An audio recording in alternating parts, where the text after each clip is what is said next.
Ladies and gentlemen, we have a special interview for you guys, and this was not announced, but I want to thank PJ Black from Ring of Honor, formerly known as Justin Gabriel in the WWE. Justin, how are you doing today, man? I'm doing great.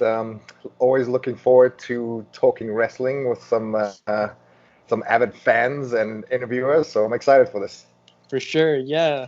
Well, you're a former member of the Nexus and You're a three-time WWE Tag Team Champion. former member of the Core. And the current Slamforce Africa World Champion. So you're a big name in wrestling, and we really appreciate you coming on to talk to us for a little bit. So first, obviously we know quarantine. It's a little bit of a difficult time for the world. So we're just wondering right off the bat, how have you been handling your time in self-quarantine? I have been very, very productive during this time. I'm actually quite enjoying it because I get to finish some unfinished projects that I've been planning or working on for the last few years. I've been planning on writing a book for the longest time, and now I have time so I can actually sit down and write this book.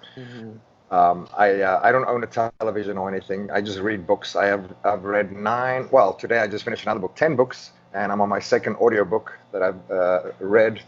I've just been doing research on things that I've always wanted to learn about. I also got 3 diplomas, online diplomas during this time. Wow. Just using this time, as well as I can. Sure. Yeah. I probably should work out more. That's a hard one for me to get motivated to work out indoors, But I feel like the gyms here in LA should open in the next week or so. So I'll be hitting that full force. Yeah, you just got your workouts in, man. But how's your mental state like this through this tough time right now? How you been coping? Mentally, I'm strong. I think that's my one of my best attributes. It wasn't always like that. A few years ago, I got into an accident that was life changing. I was in a wheelchair for 10 months, and that made that change. Right, but I mean, you hear stories like this all the time, right? People that become really either spiritual or mentally strong once they go through a near-death experience, and I feel like I went through that, and it changed my life. So mentally, I'm stronger than ever, actually, and it's been great helping me process difficult times like this. So for sure, yeah. It is hard, and I can see how it's affecting a lot of people, and I try to help out some people where I can. I have a lot of breathing and yoga and meditations that I can do and share with people, and it'll be in the book. That's mainly what the book is about. So I'm very lucky in that regard. That's actually one of my strong points. But it's never easy. It goes up and down. Some days are super hard. Some days are a bit easier to deal with, and other days you just want to break down. And But we all have those days, man. We all. You just gotta push through that and get through it. And you gotta be the best version of yourself, and you gotta set an example for like the younger generation, like myself. Me and Vikram have been, we grew up as WWE fans, and we saw you.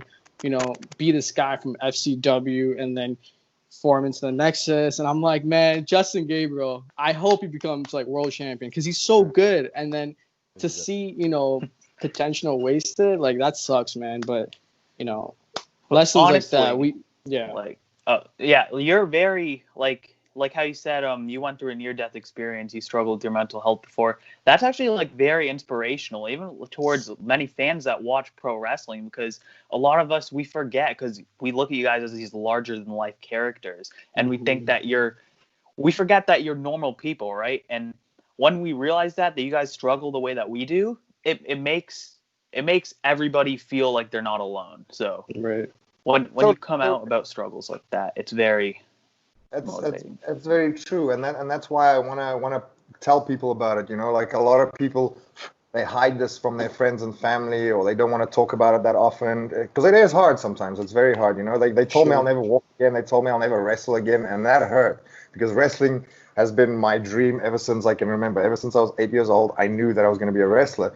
So if a doctor tells me you'll never be able to wrestle again, oh man, you have no idea how much that hurt and mentally how much that hurt. So right then and there, I had to change my mindset and be like, no, I am going to do this. And that is very hard for some people to do. But by us doing this and showing people that it is possible, because it is possible. I mean, whatever they taught us from birth and from school is unfortunately is not 100% right. Your mind is way more powerful than we think it is. And more people are realizing this right now. Yeah, but Absolutely. So with this time in self quarantine, as you said, you're being very productive with it, and I think everybody should be. But at the end of the day, some people aren't. Some people are going to spend a lot of time on social media because there's just so much time to pass by. And with people spending so much time on social media, I just wanted your opinion. Like, do you think spending too much time on social media has a negative impact on someone's mental health? That's a really good question. A little bit of yes and a little bit of no. See, I don't think it's wrong. You know, some people sit on social media all day, every day, or some people watch Netflix all day, and that I don't think that's wrong. I just choose to be productive. You know, I do. Sometimes I'll take a day or two off and I'll just go binge watch some Netflix shows or stuff on YouTube. That's normal. We're all like that. You know, sometimes you just want to switch off your brain and not think about anything. You just want to be entertained, or not think about any other stuff going on. And that's normal. I will say, however, if you're mindlessly brainwashed in a way, I want to use that in quotation marks, scrolling through social media, for instance, and you look at all the negative stuff, obviously that's going to affect you, because I mean we all know this. Like, if you surround yourself by positive people, you will be positive. If you read a lot of negative stuff, like the people who watch the news, those are the people who type all these conflicting stuff about COVID and a lot of wrong stuff, and they don't realize it's wrong, but like, they just every day they find a new article and they're like, hey, check this one out. You're projecting fear into the universe. I mean, everybody knows what the placebo effect is, right? And everybody knows how the placebo effect works, and it does work. Like, it's been scientifically proven millions of times over. So the opposite of the placebo effect is called the nocebo effect. So that's when you start thinking negative thoughts. Like, for example, you walk down a dodgy street and you're like, oh, I'm going to get mugged. Then you are going to get mugged. That is the law. It's the law of attraction, even if it's in reverse, it's still the law of attraction. That's how the universe works. And I feel like, I'm not saying that this COVID thing is all BS, but a lot of people are making themselves sick by sitting indoors and like stressing out and worrying and stuff.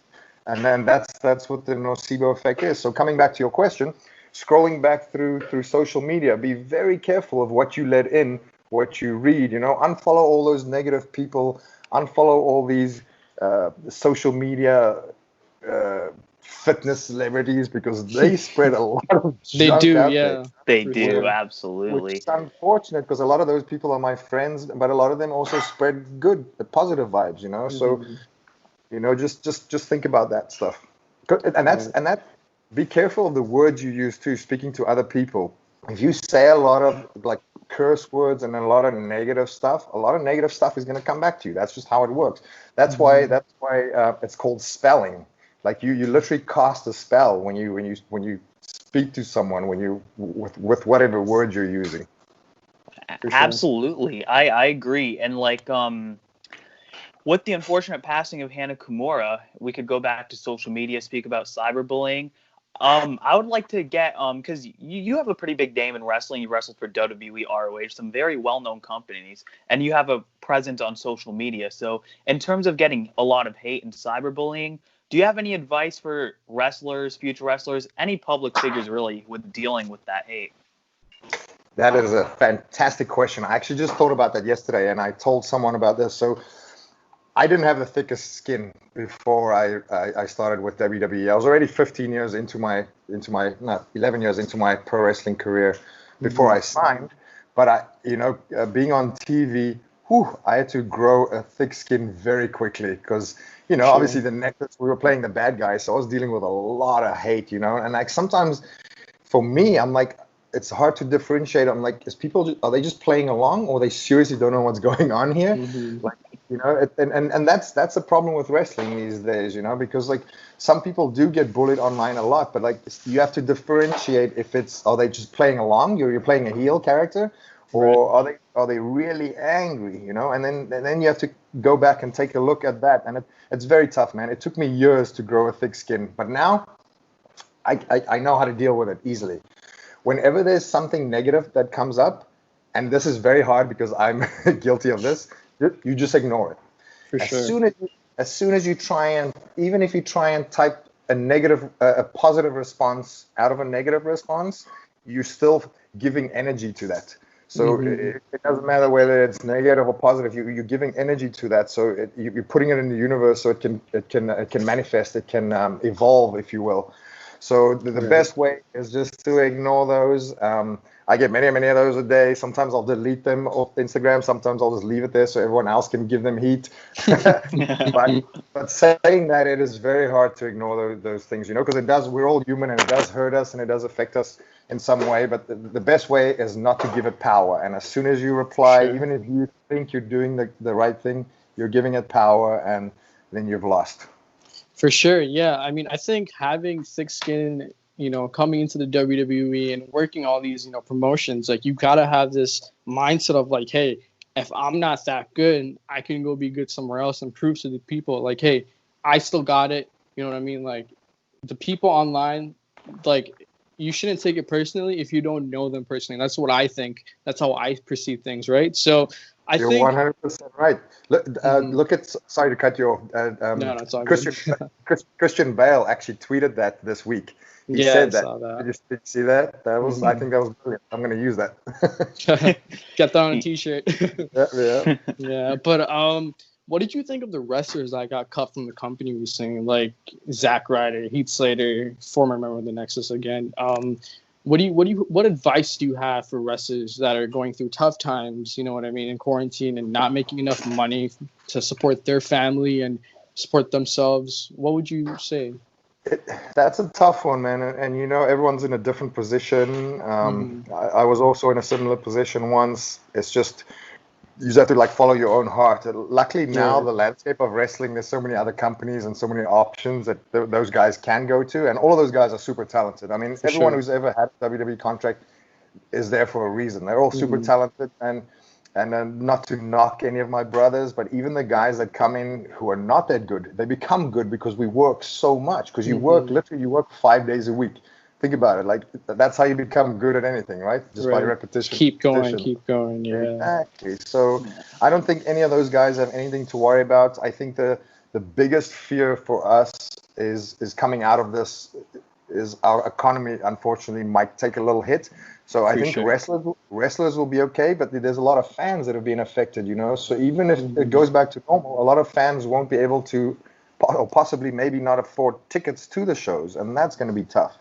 And buy wrestlers merch, and I know we're all pushing merch online because we want to make some extra few dollars here and there. Yeah. Exactly, and everyone does, because we don't know what's going to happen. These are tough times, but all those guys that was released, I think all of them are super talented, and all of them will find a place in wrestling or in some company for sure.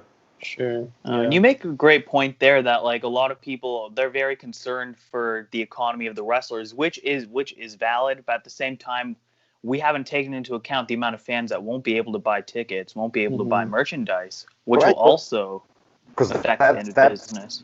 Exactly. It'll affect it in a huge way, because if we don't have fans, we don't exist as entertainers. For sure. Exactly. Yeah. But going back to the Nexus, because a lot of us consider the Nexus to be one of the greatest factions of all time. You guys had a great debut. You guys had a pretty damn good run. I'm just curious to know, who are you closest with out of that faction backstage? I'm close with all those guys, all of them. Me and Heath, obviously, we're like brothers, because the first 5 years we traveled together 5 days a week for 5 years. So I know him inside and out as a human. Right. Stu Bennett, Wade Barrett, obviously very close. All of us used to be very close. There's a few guys who kind of go off and do their own thing, and we have a little group chat. And there's usually only one or two guys who don't participate in it. And I'm not going to say their names, throw them under the bus. For the most part, everyone's pretty cool, and everyone's doing their own thing, which is cool. And I think everyone right now are free agents except for David Otunga. Well, Daniel Bryan too, but I never count him as part of the original Nexus. What about the Fiend? Really? But he was in the second wave. Second one, yeah. Talking about the 7 originals minus Daniel Bryan. There was 8, but we don't count Daniel Bryan. The 7 originals. Those are the original, the core of the Nexus. I'm curious to know, as a fan, because a lot of us want this. Have you guys ever considered a Nexus reunion? Oh yeah, all the time. We get approached by different people, different companies, and We actually got really close to doing a couple of signings at least. I have done a couple of tag matches as Nexus with Michael Tarver and Fred Rosser. But I feel like now that he is a free agent, I mean, 100% is going to happen somewhere.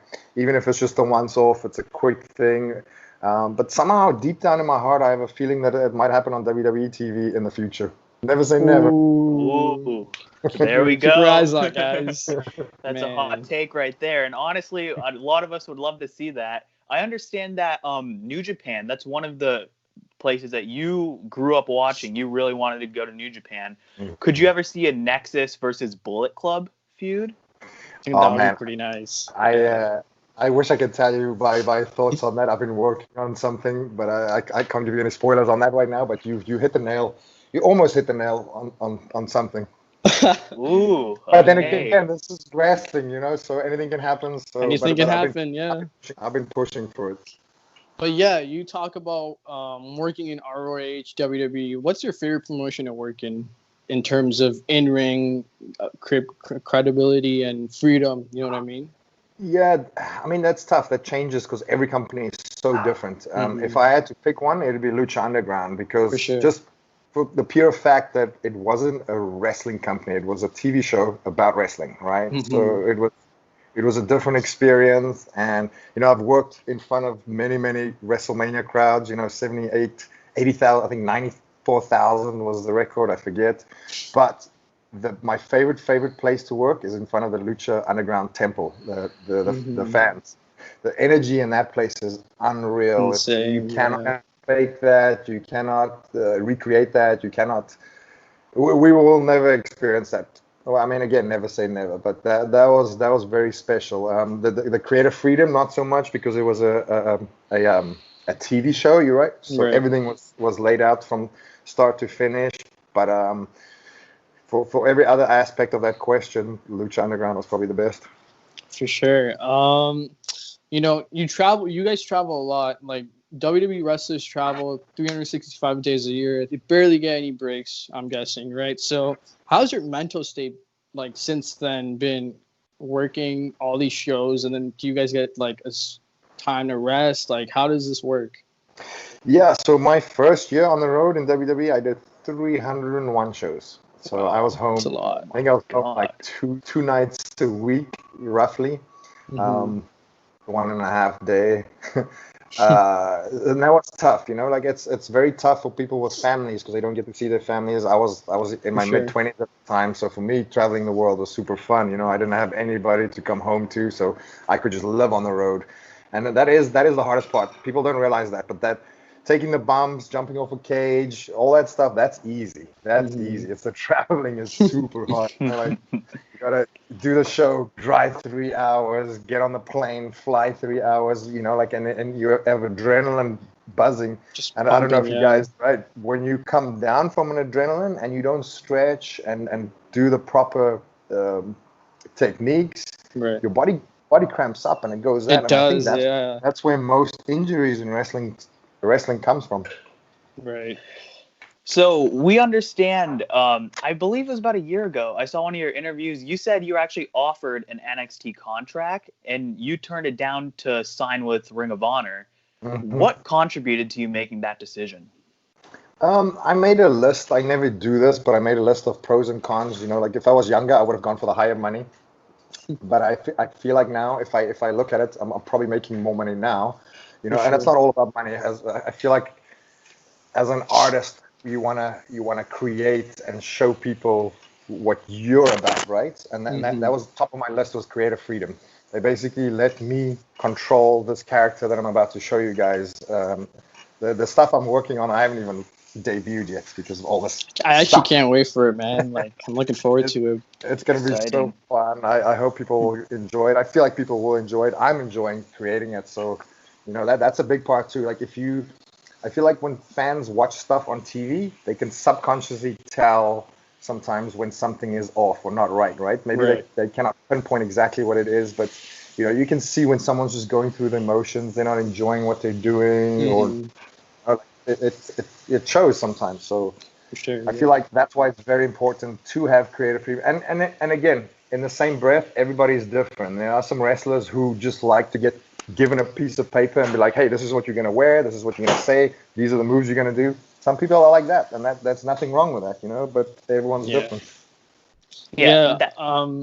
Wait, what were you going to say? Oh, yeah. That's just saying, in our first episode of the podcast, I actually elaborated on that because we were quickly speaking about WWE and AEW's creative process. I was speaking how a guy like Jon Moxley, he's much better with the creative freedom, but then you look at a guy like Seth Rollins, for example, and he's amazing under the WWE creative process. Right, exactly. But the thing is, Seth is also a super creative person, but he has worked himself up to a position where they would take his creative energies or his input, if you will. Like there's a lot of guys, but you got to work your way up there, and it doesn't happen a lot. There's maybe a handful of guys who ever get to that position. For sure, yeah. What were you gonna say? Do you have anything to add to that, Vikram? Or speaking of AEW, there's always the golden question right now in wrestling. What do you think of All Elite Wrestling, and would you consider signing with them? I love what they're doing right now. A lot of my friends are there. I have spoken to them too in a little bit. I don't want to get too political on this or too negative on this, but I don't see myself ever going there. There's a lot of I'm one of those guys who's friends with everybody. Right? If you can ask any wrestler, I'm that guy, right? But there's just one person in this business that we just don't get along, and it's not personal. I don't think it's even like business related. I don't even know what caused this. Well, I mean, I do, and I probably shouldn't say this on. Maybe one day. Breaking news. Do this, but yeah, unfortunately, that's never gonna happen. Yeah. Some things are just not meant to click, but exactly. And I'm super happy where I am right now. Like I love it, man. I cannot wait for the fans to see what Ring of Honor is gonna do this year. It's gonna be completely new, completely fresh. The last show that we were going to do, and it got canceled, unfortunately, was in Las Vegas, and we were going to start the process of this new thing, and it was going to be completely different. No one's ever would have experienced anything like this in pro wrestling, and then I'm really sad fans didn't get to see that, but there's still time after this, I hope. For sure, yeah. And I'm super happy with where I am right now. Yeah, I had a personal question. I used to watch Adam Rose's stuff, and then I kind of figured out that you were the bunny. But I have a question. What was it like being the bunny? Like, what was the final nail in the coffin? Like, hey, this is the blow off. What were the long-term plans for it? Oh man, see that's the only reason I accepted to play that part or character, because the long-term payoff was going to be so epic, and we were still obviously changing it, and I had so many different ideas of, in the end, the bunny was going to be Vince, and all the stuff. It had so many good ideas, and it just never went anywhere, and that was another reason that I left. And it happens a lot with storylines where it doesn't go anywhere, or the ends never get wrapped up, and that's so frustrating for me about stuff like WrestleMania. You build the whole year, you build up a storyline, and the blow off is WrestleMania, and the next night on Raw they just do the same match again. Exactly, it just doesn't make sense. Yeah, right. And I mean, a lot of people like that, and I know that's just business, but unfortunately, that's not how my creative process works. For sure. We all had figures that we'd look up to growing up. Who was your idol that you would look up to and, be? Okay. I grew up in South Africa. My dad was a wrestler, so obviously he'd be number one, and all the local guys, which nobody would know their names. But names that people would know. I followed all the early 90s guys that were super colorful, like Macho Man, Mr. Perfect, Owen Hart. Like those are my guys. Speaking of Owen Hart, did you watch the Dark Side of the Ring documentary recently? I have not yet, but it'll make me super emotional. It's gutted, man. Yeah. He was my favorite. He was my dad's favorite wrestler, and I think I only saw my dad cry once in his whole life, and that's when Owen died. Yeah. Oh, it's a tough passing. But speaking of great wrestlers from the past, like Owen Hart, if you could wrestle anybody from the past or the present, who do you choose? Wow, that's a tough one. There's so many. I mean, Bruno Sammartino, that'd be on top of my list. Maybe one of those Iron Man matches. People don't realize that's kind of a lost art, how to wrestle for an hour and be entertaining and not repeat spots and still tell a good story. They don't teach that anymore in the younger generation because we all get taught a different way now, you know. But I'm trying to bring that back because it's good to know everything in wrestling before you evolve your own your persona and stuff like that. But yeah, he'd be number one on my list. Rip Rogers, and my ultimate dream match of all time is against Fit Finlay. Ooh, that's wow! I've never heard that one, but yeah. Anyway, so you are actually the first person that we have interviewed on our DropKick podcast. So we thank you so much. We want to play one game with you before we end this off. We're going to list off 10 wrestlers that you have worked with in the past, and you can choose one word or one sentence to describe them. Right. Oh, these are always tough, but let's go. All right. Wade Barrett. Left brain genius. Heath Slater. Woo, baby. John Cena. Politician. CM Punk. Genius. Ooh, okay. Adam Rose. Oh, he's a great buddy of mine. I've known him ever since I was 16 years old, and I have nothing but love for this guy. And just like true brothers, you know, we fight and don't talk to each other for like 6 months, but, you know, we just recently connected again, and he'll always be my brother. Daniel Bryan. Wow, incredible talent. You know, I've had some amazing matches against him. Which is funny because every time I talk to him about it, he doesn't remember any of that. But I have vivid memories of those. Darren Young. Block the hate. Nick Aldis.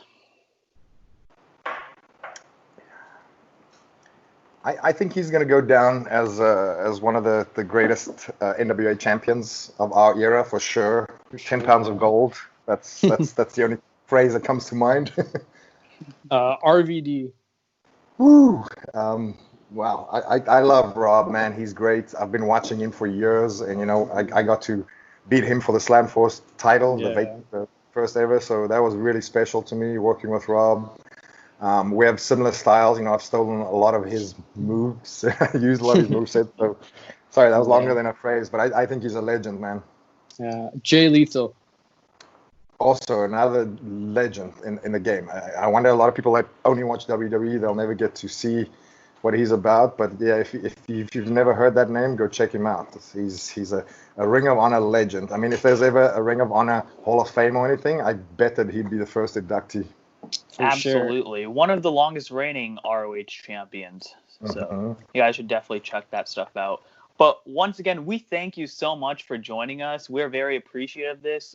We're both aspiring pro wrestlers, so it's great to see people like you to look up to in the business and giving us a bit of a big break. So we really appreciate this. Yeah, but thank you guys. Thank you for those words. It means a lot to me. And yeah, good luck in the business. Hopefully, maybe we'll get to cross paths in the ring someday. That would be thanks, awesome. man. Thank you. Yeah, we really appreciate your time with us. Cool. Thank you guys so much.